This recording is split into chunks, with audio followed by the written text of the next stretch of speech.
Right, the day is finally here. I've been threatening to do this for weeks, and you've all been telling me I've been very naughty for not doing it. But it's time to replace these bad boys. These are the bulkheads, the main ones, that I took out. As you can see, they are beyond knackered, so there was no way of saving them. Plus, I want a slightly different design, which I'll talk you through in a minute. Over here, just out of shot, I've got some marine ply. It's actually slightly thinner than the existing bulkheads, but what I'm going to do is I'm going to double up, partly because I've got a load of it. Well, actually, it's entirely because I've got a load of it. So I'm going to double up. So they're actually going to come out slightly thicker than the originals. And the reason I know I'm going to get this done is because despite having this massive garage, it is absolutely chock-a-block full of stuff. And so I'm going to have to reposition stuff, and I won't be able to get out until I've finished. So I'm literally trapping myself in here until this is done. So let's go.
Now,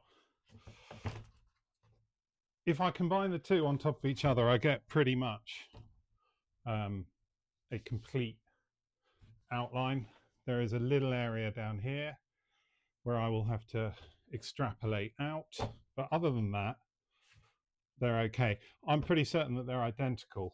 A, because they match up pretty much perfectly over here, and B, because the quality of them when they were originally made makes me think that they came with the boat itself.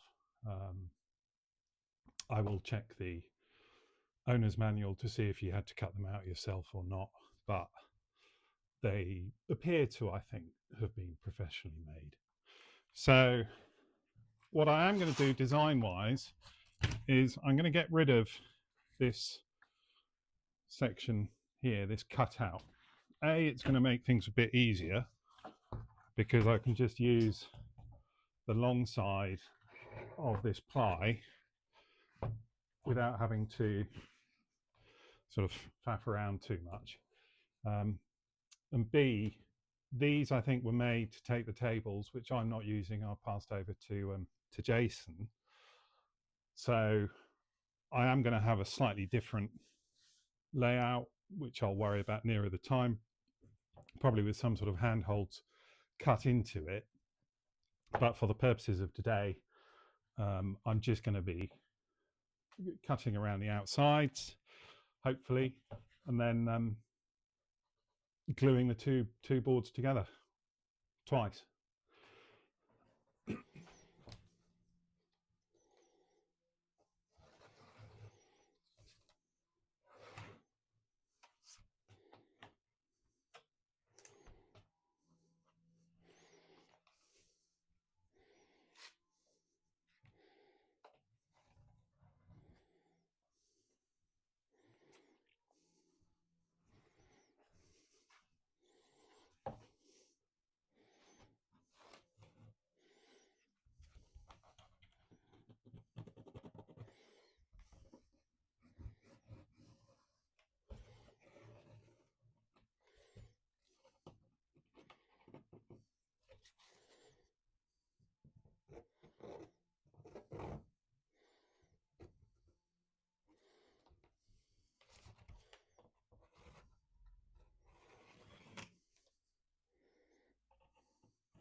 I'm having to sort of extrapolate down in this section and just sort of figure out what's best. But obviously, if I don't cut, well, if I cut it too big, then I can trim bits off. If I cut it too small, then I mean, I'm going to be filling, well, not filling, but bonding it with fiberglass down there anyway. So it's not a major problem.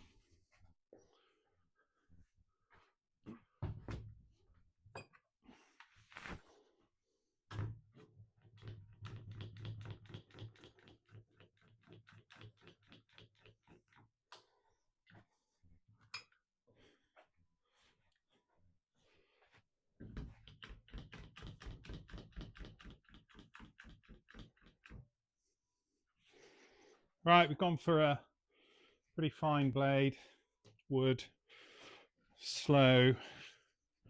So see how we go on.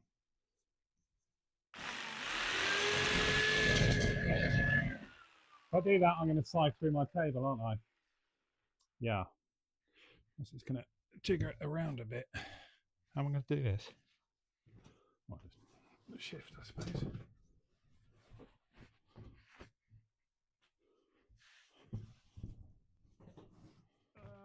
Yeah, this is going to be interesting. Let's see.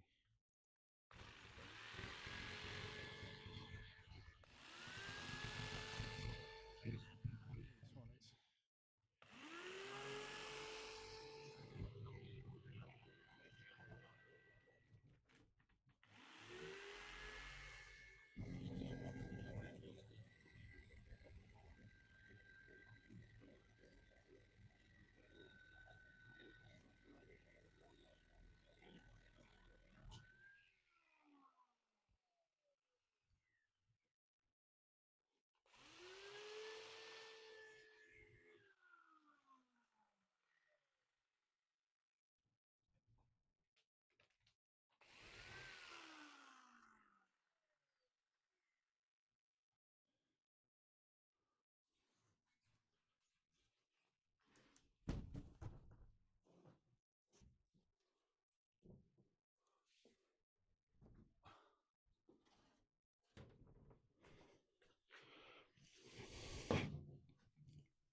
First time round.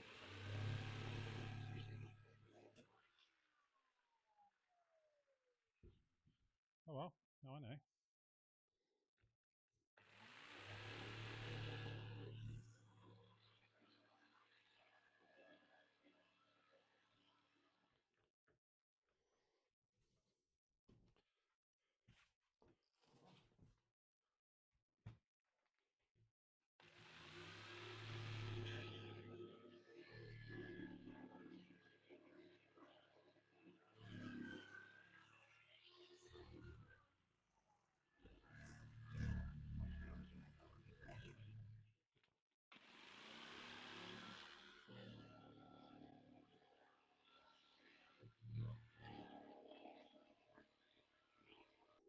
All right.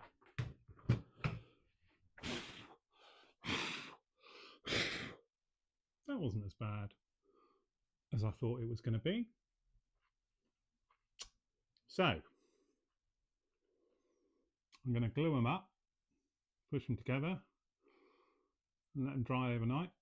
Then I'll get the second one done, and hopefully get them in place.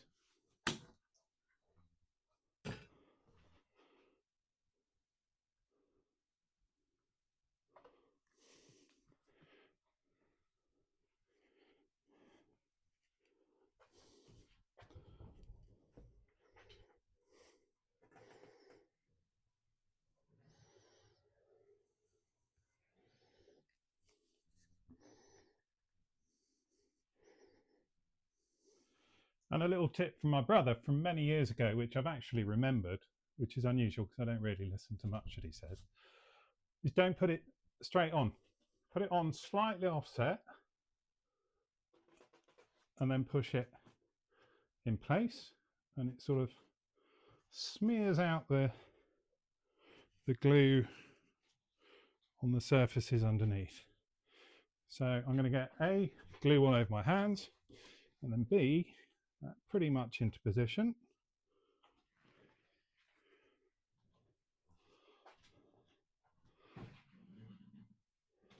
And then a lot of glue cloth.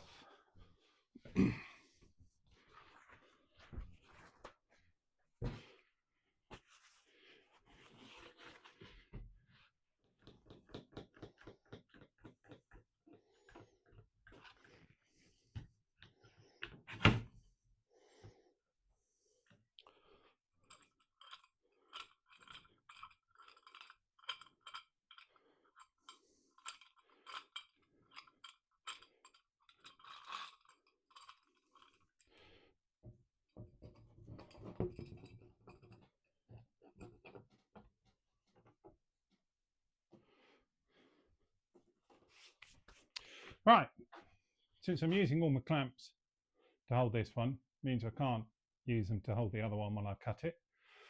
So I'm going to do that off camera and hopefully show you the results in Sunday's video. Thank you very much.